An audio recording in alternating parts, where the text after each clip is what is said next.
بسم اللہ الرحمن الرحیم۔ سورۃ کوثر، سورۃ اخلاص اور سورۃ فاتحہ کی طاقت دیکھ لو۔ ان تین سورتوں کو بتائے گئے طریقے کے مطابق اگر کوئی یہ تین سورتوں کا وظیفہ ہے، جو کوئی بھی شخص اس وظیفے کو کر لے گا وہ مالا مال ہو جائے گا۔ اگر آپ چاہتے ہیں کہ آپ کا نصیب بدل جائے، آپ کی تقدیر بدل جائے تو ہرگز اس وظیفے کو مت چھوڑیے گا۔ محترم ناظرین، آج کا وظیفہ بہت ہی خاص اور مجب وظیفہ ہے۔ آج میں آپ کی خدمت میں ایک ایسا عمل لے کر حاضر ہوئی ہوں جس کی برکت سے انشاءاللہ اللہ پاک آپ کے کاروبار میں برکت عطا فرمائیں گے، رزق اور دولت کو کشادہ کریں گے۔ آج کا وظیفہ قرآن پاک کی بہت پیاری سورۃ فاتحہ، سورۃ اخلاص اور سورۃ کوثر کا ہے، جو بے شمار برکتوں، رحمتوں اور فضیلتوں کا خزانہ ہے۔ یہ صورتیں رنج و غم کو دور کر دیتی ہیں، قلب مومن کو فرحت اور شادمانی اور خوشیاں دیتی ہیں۔ یہ سورت بہت ہی پاورفل ہے۔ ان کو پڑھنے سے اللہ تعالیٰ نے حیران کن معجزات رکھے ہیں، اور موجودہ دور میں جو لوگ رزق کے معاملے میں ہر وقت پریشان رہتے ہیں، اس کو پڑھنے سے اللہ پاک رزق کی پریشانیوں کو ختم کر دیتے ہیں۔ اللہ کریم نے ان سورتوں کے پڑھنے پر اتنی زیادہ برکت رکھی ہے کہ جو کوئی بھی رزق کی پریشانی میں ان سورتوں کو اپنے گھروں میں نماز کی پابندی کے ساتھ پڑھنا شروع کر دے گا، اللہ کی جانب سے اس انسان کے لیے دلی طور پر ایسا سکون نصیب ہوتا ہے، دنیا میں کسی اور شے سے نصیب نہیں ہو سکتا۔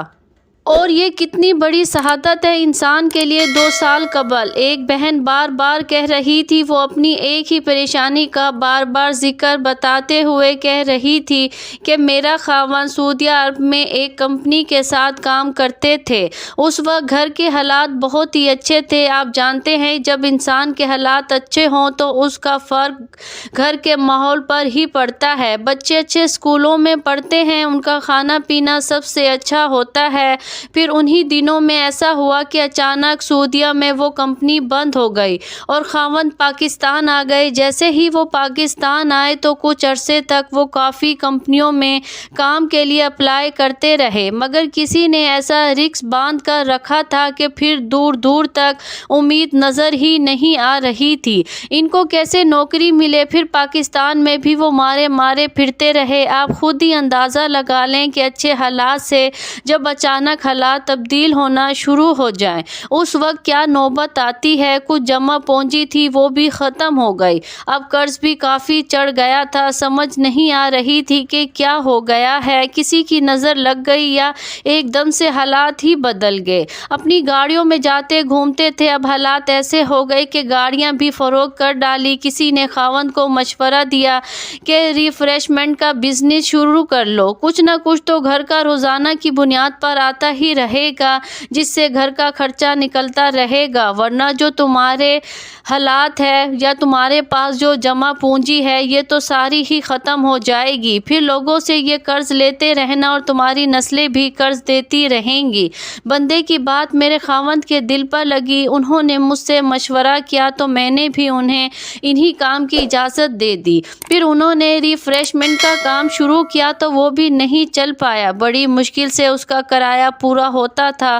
جب انسان پریشانی میں گھرا ہوا ہوتا ہے تو اس کو کچھ بھی سمجھ نہیں آ رہا ہوتا کہ وہ کیا کرے۔ کوئی کہتا تھا یہ پڑھ لو، اس سے حالات تبدیل ہو جائیں گے، کسی نے بتایا جادو ہے تو کسی نے تعویذ کیے ہیں، کافی جگہوں سے علاج بھی کروایا مگر کوئی فرق نہیں پڑا۔ جب یہی پریشانی وہ بتا رہی تھی تو میں نے ان کو سورۃ فاتحہ، سورۃ کوثر اور سورۃ اخلاص کا وظیفہ بتایا۔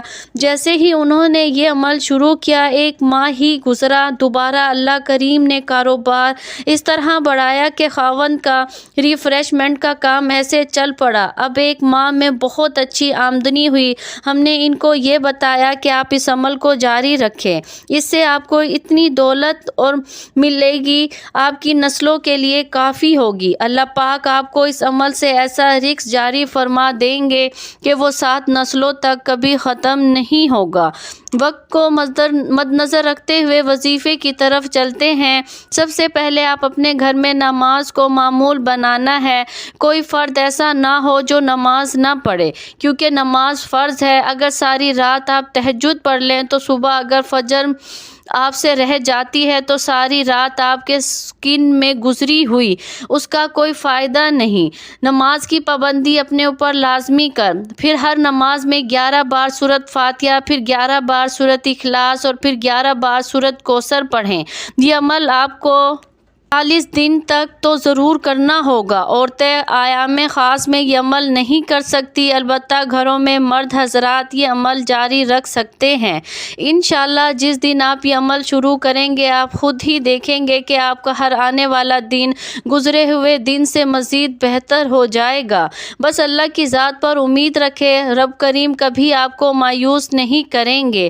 اپنے اللہ کریم کی محبت کا یہ واقعہ بھی سن لے۔ آپ اللہ سے یہ مانگتے وقت اپنے گناہوں کو کہ میں تو بہت گناہ گار ہوں، مجھ سے بہت سارے گناہ کیے ہوئے ہیں، غفور الرحیم کی ذات سے آج آپ توبہ کریں، اپنے اللہ کو منا لیں، صلح کر لیں۔ اللہ پاک جلد مان جاتا ہے۔ توبہ سے بے شمار واقعہ سے بھری پڑی ہے۔ کہیں لوط علیہ السلام جیسے انبیاء کی بیوی جہنم کے ایندھن بن رہی ہے تو کہیں فرعون جیسے دشمن دین کی بیوی آسیہ اسلام قبول کر کے جنت میں ختم المرسلین صلی اللہ علیہ وآلہ وسلم کی زوجہ کا شرف حاصل کر رہی ہے۔ کہیں نبی صلی اللہ علیہ وآلہ وسلم کا سردار چاچا ابو لہب جہنم کے پستے ترین درجات میں گر رہا ہے تو کہیں بلال رضی اللہ عنہ جیسا غلام حضور صلی اللہ علیہ وآلہ وسلم کی سواری کی لگام پکڑے جنت میں داخل ہو رہا ہے۔ وظیفے کے بعد آپ نے لازمی اللہ پاک کی بارگاہ میں دعا کرنی ہے۔ دعا ہے اللہ تعالی ہم سب کو دین حق پر چلنے کی توفیق عطا فرمائے۔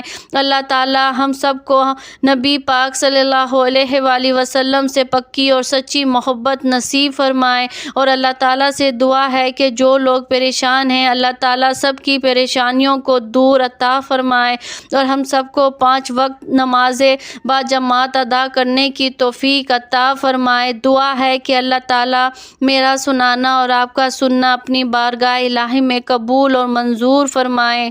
آمین ثم آمین۔ اور اللہ تعالیٰ سے دعا ہے کہ جو لوگ پریشان ہیں اللہ تعالیٰ سب کی پریشانیوں کو دور فرمائے اور ہم سب کو 5 وقت نمازیں باجماعت ادا کرنے کی توفیق عطا فرمائے۔ تمام دوست احباب کمنٹس باکس میں اللہ تعالیٰ کی 99 ناموں میں سے ایک نام ضرور ٹائپ کریں۔